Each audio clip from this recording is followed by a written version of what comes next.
How to buy Tango Coins. Hello and welcome to Whizz. In this tutorial, I'm going to show you how you can buy Tango Coins on the Tango app. So please watch till the end to properly understand the tutorial. So open up your Tango app.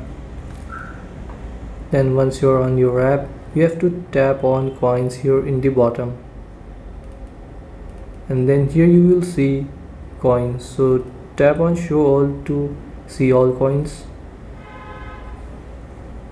And here you will see all of the coins that are available to buy. So you can buy 50 coins, 100, 200, 400, 5 and so on. So to buy any coins, tap on the select the coins you want to buy. So for example, if I want to buy 200 coins, I will tap on it,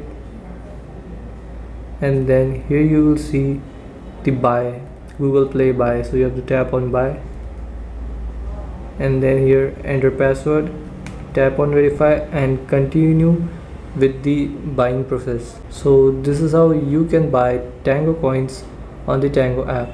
Thanks for watching.